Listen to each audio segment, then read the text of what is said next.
I climbed over the wall of the railway bridge, and I carried her down the embankment to the railway line and waited for the train to come. We sat on the grass waiting for the train to arrive. She was purring, I was sleeping. And then after the train went by, I carried her home. Why? Because I loved her. Loved her? So she must have been terrified by the train, for God's sake. Well, our cats were never terrified in the car. Well, did you do that often, Joe? No, just once. I see. I buried her in the garden beside the wall. Alive? You buried her alive? Oh, suffering Christ. No, not! She was dead. Oh, she died. Oh, did she die? Yes. She died when I threw her under the train. Under the train? I just turned around as the train approached. Can I never see it? And she kicked it down and screamed. Oh, Roger, And as I turned around, I could see the driver's face looking at me, so I just turned around. And Maureen screamed just once. A long scream over the battle of the wheels. Can I tell you something, Susan? What? Many years ago, you and I were fortunate enough to experience and share an affection that is still one of my most sustaining memories.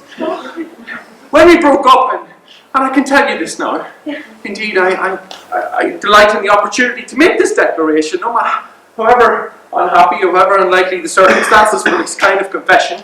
But when it happened, Susan, and I know that you wouldn't be the first to admit that I wasn't entirely to blame for that unfortunate incident, but when it happened, Susan, and I can say this now with absolute sincerity, when we broke up, Susan, part of me died. Oh, I'm off again. Did that sound maudlin? No. Is it the wrong time to say it? It's just that I thought it didn't mean anything to you. Oh, we could have been quite a pair. Good, we? Yes. We're so alike in so many ways. Are we? Yeah. We're like, it's uncanny. Will you trust me, Susan? Oh, what's that? No, don't mind it. Will you trust me, Susan? Absolutely, yes. Look, what I'm really talking about here is your safety. You must be protected from Tim.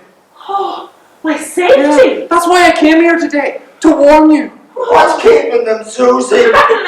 Warn me. Tim's had a breakdown.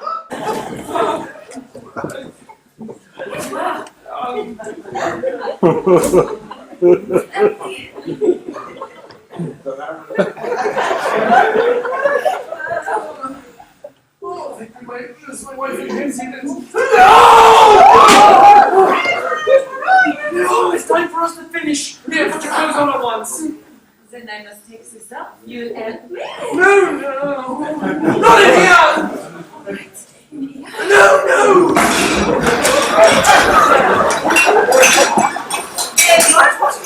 I'm just making tea. You can't make tea in here, anything like that? Well, I can't make it in there. It's all very wet in there. There's oxo on the line, I'm looking right on the oxy on the croxo, crockery on the crockery. It's all very wet in there. Please don't make a mess. I can't. I have to sit in here because... Because what, Kevin? Because you want to feel sorry for yourself? No, because there's someone coming to see me, to talk to me, and I need time to think of what I'm going to say. Say to who? To this person who's coming. She phoned this morning. That was the call I took. She? Originally she was coming tomorrow, but now she's come today because of flights or something. I don't know how to tell anyone, and that's why I'm in here trying to work it out in my head before she arrives. There's a woman coming to see you. Do I know this woman? No, she's an Italian. An Italian? And where is she coming from? Where do Italians usually come from? Italy, Rome. And what does she want, Kevin? I told you, she's coming to see me, to talk to me. Jesus Christ. Don't tell me this is a mock. No. Don't tell me this is some young one you had in Italy when we all thought you were studying for the priesthood. No! For God's sakes! She's a nun! A nun? A nun! A clerical counsellor sent over ever since the Second Vatican Council that give nuns all kinds of tasks to involve them more in the workings of the church, and especially the church's mission to recruit and to counsel and console. Alright. And what's wrong with telling us all that, Kevin? Well, it's mad, Dad. They're so disappointed already that it's Jamal would be delighted to hear about a nun coming from Rome. You know how she loves nuns, and priests, and bishops. Well, Dad, I don't want him roaring about me changing my mind again. He won't. So what's her name anyway, this nun? Sister Maria. Betty. Mrs. McBride. Yes, I suppose she is tired and she does have a long journey ahead of her tomorrow. No, it's nothing. Just tell her that my father will be calling her with some good news about my mother.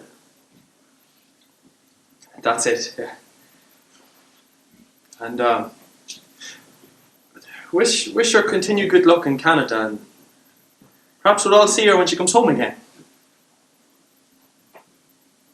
Thank you, Mrs. McBride. Good night.